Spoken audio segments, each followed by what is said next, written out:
विश्वको विभिन्न कुनामा छरिएर रहनुभएका सम्पूर्ण प्रभुका प्रियजनहरूमा ख्रिस्ट येशूको नाउँमा जय मसीह भन्दछु।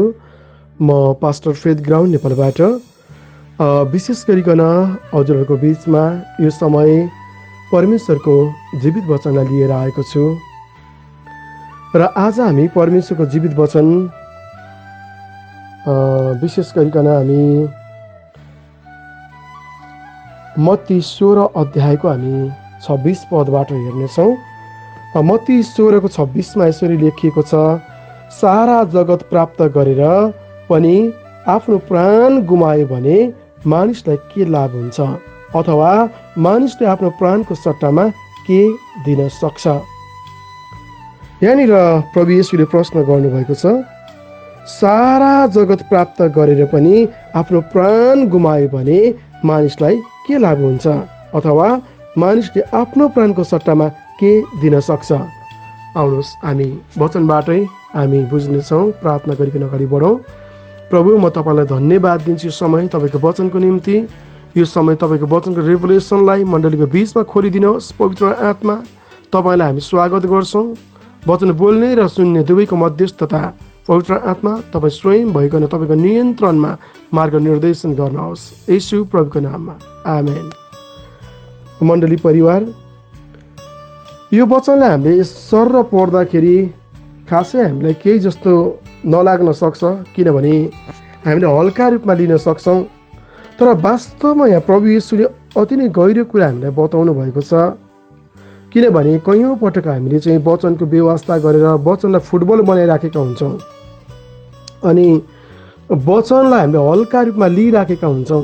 तर परमेश्वरको वचन अनुसार चाहिँ यूहन्ना 1:1 अनुसार वचन स्वयं परमेश्वर हुनुहुन्छ अनि उहाँ वचनद्वारा नै तपाईँ र मसँग बोल्नुहुन्छ। यस कारणले वचनमा चाहिँ हामी गहिरिएर मनन गर्नुपर्ने, गहिरिएर बुझ्नुपर्ने हुन्छ अनि वचनलाई हामीले ध्यानसित सुन्नुपर्ने हुन्छ अनि वचनलाई हामीले निरन्तर अध्ययन गर्नुपर्ने हुन्छ। यस कारणले गर्दाखेरि म यो उत्साह दिन चाहन्छु, आज बिहान परमेश्वर तपाईँसँग अवश्य पनि बोल्नुहुनेछ। आमेन। सारा जगत प्राप्त गरेर पनि आफ्नो प्राण गुमायो भने मानिसलाई के लाभ हुन्छ र? हो, यो संसारमा प्राप्त गर्ने कुरा हजारौँ छन्, किनकि हामी दैनिक जीवनमा हामी हाम्रो जीवनयापनको क्रममा दिन प्रतिदिन हामी जिइराखेका छौँ र हाम्रो जीवनमा हजारौँ घटीकमी अभावहरू छ। हाम्रो खाने कुराहरू, लगाउने कुराहरू छ, श्रृङ्गारको कुराहरू छ। त्यस पछाडि आएर चाहिँ हामीले आफ्नो परिवारलाई व्यवस्थित गर्नुपर्ने कुराहरू छ, हाम्रो व्यक्तिगत करियरलाई बनाउनु पर्ने कुराहरू छ अनि हामीले समाजमा एक उदाहरणीय जीवन जिउनको लागि पनि आवश्यकता छ। यसको लागि हामीलाई विभिन्न प्रकारका पूर्वाधारहरू आवश्यकता पर्छन्। हाम्रो मानव जीवनमा घाँस बाँस र कपासको अति नै नितान्त जरुरी हुन्छ। तर यहाँनिर प्रभु येशूले भन्न खोज्नु भएको कुरा चाहिँ के हो त? सारा जगत प्राप्त गरेर पनि आफ्नो प्राण गुमायो भने त्यस मानिसलाई के लाभ हुन्छ? यहाँ प्रभुले भन्न खोज्नु भएको, जब पनि तपाईँ र मेरो जीवनमा चाहिँ प्रभु येशू ख्रिस्टको जुन बोलावट छ, प्रभुले जुन उद्देश्यद्वारा हामीलाई बोलाउनु भयो, उहाँको राज्यमा बोलावट दिनुभयो, प्रभु येशू ख्रिस्टलाई हामीले पाएर पनि, प्रभु येशू ख्रिस्टलाई हामीले पाएर पनि यदि हामीले प्रभुको उद्देश्य र इच्छालाई पछाडि राखेर यदि हामीले आफ्नो व्यक्तिगत चाहना र इच्छालाई मात्रै अगाडि राखिकन हामी संसारमै हरायौँ भने, संसारिक थोकहरूको लागि, चिजवस्तुहरूको लागि, संसारिक कुराहरूमा मात्रै हामीले मन लगायौँ भनेदेखि, हो, संसारको कुरा त हामीले पाउँछौँ होला, हामीले असल कुराहरू संसारमा भएका सबै कुरा परमेश्वरले हाम्रै निम्ति सृष्टि गर्नुभएको, तर प्रभुको इच्छाको केन्द्रबिन्दुभन्दा बाहिर रहेर यदि हामीले उहाँको उद्देश्य र योजनाभन्दा बाहिर रहेर हाम्रो बल बुद्धिले, हाम्रो ताकत लगाएर, ज्ञान लगाएर हामी त्यसतर्फ मात्रै यदि डाइरेक्सन हाम्रो आँखालाई फोकस गरेका छौँ भनेदेखि आज यस्तो कुराहरू चाहिँ प्रभुले के भन्नुहुन्छ? सारा जगत प्राप्त गरेर पनि आफ्नो प्राण गुमायो भने मानिसलाई के लाभ हुन्छ र? यस कारणले आज हामीले संसारका यावत कुराहरू प्राप्त गरौँला, तर यदि हाम्रो सम्बन्ध प्रभुसँग ठिक छैन, यदि हामीले प्रभुलाई पछ्याएका छैनौँ, प्रभुसँगको हाम्रो सम्बन्ध ठिक छैन, प्रभुलाई हामीले बार क्रुसमा चढाएका छौँ, अथवा प्रभुको वचनको विरुद्धमा हामीले पाप गरेका छौँ, अथवा प्रभुको वचनको विरुद्धमा हामी हिँडिराखेका छौँ, म अनि मलाई बनाइराखेका छौँ, अथवा म यस्तो म उस्तो भनिकन कैयौँ पटक आफूलाई उच्च तहमा राखेर हामी अरूलाई चाहिँ हामीले खसालेर बोल्ने, निन्दा गर्ने, आलोचना गर्ने अथवा यावत कुराहरू हुन्छन्। म आफूलाई बनाइसकेपछि अरू सबै चाहिँ के हुन्छ, म भन्दा तल नै हुन्छ। अनि हेर्ने दृष्टिकोणमा पनि माथिबाट तलतर्फ हेर्ने दृष्टिकोण फरक हुन्छ, निचा देखाउने कामहरू। यस कारणले गर्दाखेरि प्रभु येशूले जहिले पनि उहाँ चाहिँ हाम्रो हृदयमा सम्मानित हुनुहुन्छ। यस कारणले गर्दा प्रभु मात्र त्यो आदरको योग्य हुनुहुन्छ। अनि आज हामीले प्राप्त गर्नुपर्ने कुरा चाहिँ प्राप्त नगरिकन यदि हामीले महत्त्वपूर्ण कुरा नै हामीले गुमायौँ भनेदेखि त आखिर हामीलाई कुनै पनि लाभ हुँदैन भन्ने कुरा प्रभु येशूले यहाँ भन्न खोज्नु भएको हो। अनि यो महत्त्वपूर्ण कुरा तपाईँले मैले प्राप्त गर्ने पर्ने कुरा चाहिँ के हो त? आज हामी यो विषयलाई फोकस गर्नेछौँ। तपाईँले र मैले प्राप्त गर्ने पर्ने कुरा चाहिँ ख्रिस्ट हुनुहुन्छ। आमेन। ख्रिस्ट, येशू ख्रिस्ट नै तपाईँ र मैले प्राप्त गर्नुपर्ने कुरा हुनुहुन्छ। अनि ख्रिस्टलाई प्राप्त गर्नको लागि हामीले सबैभन्दा पहिला चाहिँ आफूलाई इन्कार गर्नुपर्छ।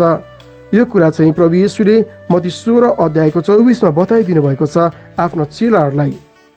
कोही मेरो पछि आउने इच्छा गर्दछ भने उसले आफूलाई इन्कार गरोस् र आफ्नो क्रुस उठाएर मेरो पछि लागोस्। आमेन। प्रभुलाई पछ्याउनु भनेको चाहिँ के हो? कोही मेरो पछि आउने इच्छा गर्दछ भने उसले आफूलाई इन्कार गरोस्। आफूलाई इन्कार गरोस् भन्नुको अर्थ चाहिँ हाम्रा इच्छा र चाहनाहरूलाई चाहिँ हामीले पछाडि राखेर प्रभुको इच्छा र चाहना के छ त्यो कुरालाई बुझ्नु, त्यो कुरालाई खोज्नु चाहिँ प्रभुलाई पछ्याउनु हो। आमेन।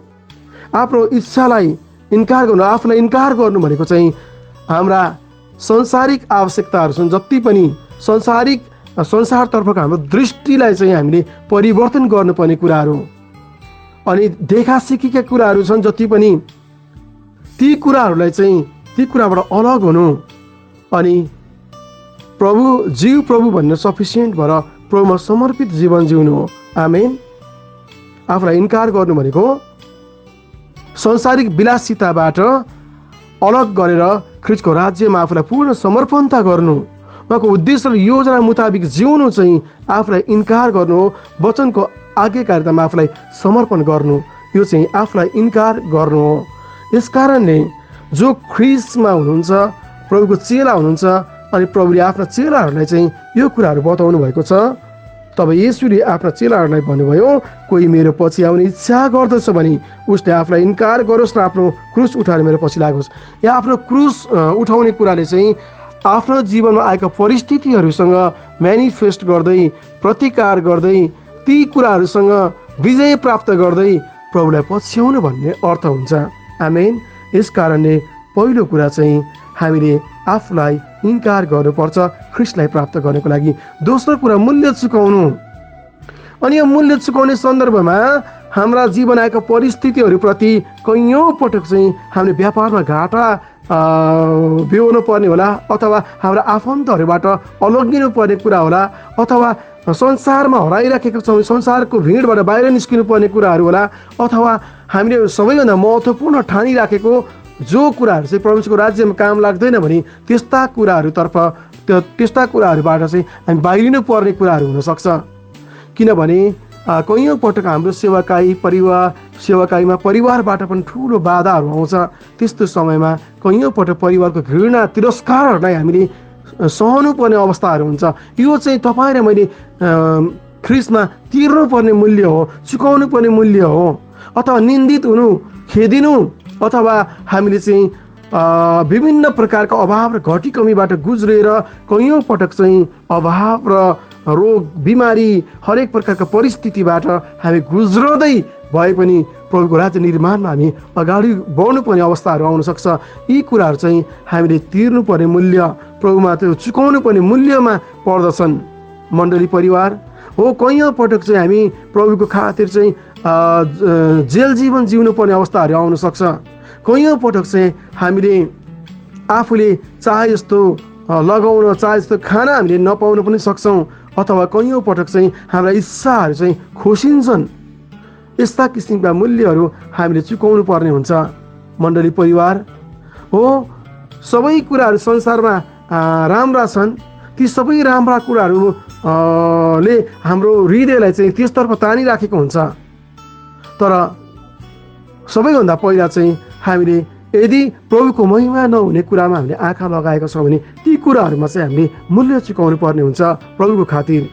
यस कारणले गर्दाखेरि जुन कुरा चाहिँ प्रभुलाई महिमा हुँदैन, जुन कुराबाट चाहिँ तपाईँलाई प्रभु अगाडि बढ्नको लागि बाधा आइरहेको छ, त्यो कुरा तपाईँलाई आवश्यकता नै भए तापनि प्रभुको महिमा नहुने कुराबाट तपाईँ अलग भएर प्रभुको निम्ति आफूलाई समर्पण गर्ने चाहिँ मूल्य चुकाउनु हो। आमेन। मण्डली परिवार, यस कारणले गर्दाखेरि आज हामीले मूल्य चुकाउनको लागि हामी के हुनुपर्छ? तयारी हुनुपर्छ। यस कारणले यस सन्दर्भमा परमेश्वरको वचनले हामीलाई दोस्रो यूहन्नाको पत्र 1 अध्यायको 8मा के भनेको छ हामी यसलाई हेर्नेछौँ। होसियार रहो, जुन कुराको निम्ति तिमीहरू काम गरिरहेका छौ त्यो गुमाउने होइन तर पुरा इनाम पाउने हो भन्नुभएको छ। आज तपाईँले र मैले गरेको काम चाहिँ कस्तो हो त? प्रभुको महिमाको निम्ति यदि हामीले त्यो कुरा गरिराखेका छौँ भने ती कुराहरू चाहिँ हामीले गुमाउनु हुँदैन, तर त्यसमा चाहिँ हामीले इनाम पाउने तरिकाबाट काम गर्नुपर्छ भन्ने कुरा यहाँ लेखिएको छ। होसियार रहो भनेको कारण चाहिँ प्रभुलाई महिमा नहुने कुराबाट चाहिँ हामी होसियार हुनुपर्ने कुरा। जुन कुराको निम्ति तिमीहरू काम गरिराखेका छौ त्यो गुमाउने होइन तर पुरा इनाम पाउने हो। यस कारणले आज तपाईँ र मैले चाहिँ पुरा इनाम पाउने काम चाहिँ प्रभुमा गर्नुपर्छ, ताकि पुरा इनामको हकदार चाहिँ तपाईँ र म हुनुपर्छ। आमेन। प्रभुको वचनले यही भन्छ, जुन कुरामा परमेश्वरको महिमा हुन्छ त्यो कुरामा चाहिँ हामीले के गर्छौँ? इनाम पाउँछौँ। तर हामीले गर्ने कार्य चाहिँ प्रभुको दृष्टिमा ठिक ठहरिनुपर्छ र त्यसतर्फ हामी अगाडि बढ्नुपर्ने कुरा चाहिँ यस वचनको खण्डबाट हामी बुझ्न सक्छौँ। पहिलो कुरा आफूलाई इन्कार गर्नु, दोस्रो कुरा मूल्य चुकाउनु, तेस्रो कुरा चाहिँ नम्रता र परमप्रभुको भयमा जिउनु। मण्डली परिवार, नम्रतामा यदि हामी नम्रतामा जिउँछौँ भने मत्तीको पुस्तकमा हामीलाई थाहा छ, मत्ती 5:5मा धन्य नम्रहरू तिमीहरूले पृथ्वीको अधिकार पाउनेछौ। आमेन। किन भन्दाखेरि प्रभुले चाहिँ हामीलाई नम्रता र परमप्रभुको भयले चाहिँ धन मान र इज्जत ल्याउँछ भनिकन परमेश्वरको वचनमा लेखिएको पनि छ। यस कारणले गर्दाखेरि हामीले जहिले पनि आफूलाई नम्रतामा समर्पण गर्नुपर्छ। धन्य तिमीहरूले पृथ्वीको अधिकार पाउने छन्। मत्ती 5:5। यस कारणले नम्रता साथ हामी प्रभुमा समर्पित हुनुपर्छ। अर्को कुरा परमप्रभुको भयमा जिउनु। परमप्रभुको भयमा जिउनु भनेको चाहिँ वचनको आज्ञाकारितामा जिउनु, हरेक दिन आफूलाई जाँच्नु, आफूले आफूलाई प्रभुको वचनमा जाँच्नु, ठिक ढङ्गबाट प्रभुमा हाम्रो जीवनशैली अर्पण गर्नु। मण्डली परिवार, यस कारणले गर्दाखेरि हामीले बोल्ने कुराहरू, सोच्ने कुरा, हेर्ने कुरामा पनि हामीले ध्यान दिनुपर्ने कुराहरू चाहिँ प्रभुको भयमा जिउनु भन्ने सन्दर्भमा हामीले बुझ्नुपर्ने हुन्छ। प्रभुको भयमा जिउनु भनेको प्रभुलाई उच्च आदर गर्नु, प्रभुमा सफिसियन्ट भएर जिउ प्रभु भनिकन सरेन्डर गर्नु, अनि प्रभुको महिमाको योग्यको जीवन बिताउनु। यस कारणले आज हामीले यी कुराहरूलाई चाहिँ बुझ्नुपर्ने हुन्छ। यस कारणले मण्डली परिवार, मत्ती 24:13मा हेर्ने भने जो अन्त्य समय स्थिर रहन्छ त्यो चाहिँ बचाइनेछ भनेको छ। यस कारणले गर्दाखेरि आज हामीमा त्यो स्थिर आत्मा प्रभुले दिनुभएको होस् भनेर हामीले प्रार्थना गर्नुपर्छ। अनि हामी जब स्थिर हुन्छौँ, जब हामी प्रभुको वचनमा आँखा लगाउँछौँ, तब परमप्रभुले हाम्रो बल र सामर्थ्य हुनुहुन्छ। आमेन। उहाँ नै हाम्रो जवाफ हुनुहुन्छ। जब हाम्रो आँखाहरू चाहिँ जब हामी येशूमा लगाउँछौँ, जब हाम्रो आँखाहरू स्वर्गतर्फ लगाउँछौँ, तब चाहिँ परमेश्वरको वचनको कार्यान्वयन हाम्रो जीवनमा प्रभावकारी ढङ्गबाट हुन्छ। आमेन। यस कारणले गर्दा मण्डली परिवार, हामीले प्राप्त गर्ने चिज चाहिँ त्यो कुरा हो। हामीले प्राप्त गर्ने चिज चाहिँ ख्रिस्ट हुनुहुन्छ स्वयं। आमेन। जब हामी ख्रिस्टलाई प्राप्त गर्छौँ भनेदेखि हाम्रो जीवनलाई प्राप्त गरिराखेका हुन्छौँ, किनकि प्रभु येशूले भन्नुभएको छ बाटो सत्य र जीवन म नै हो, यूहन्ना 14:6।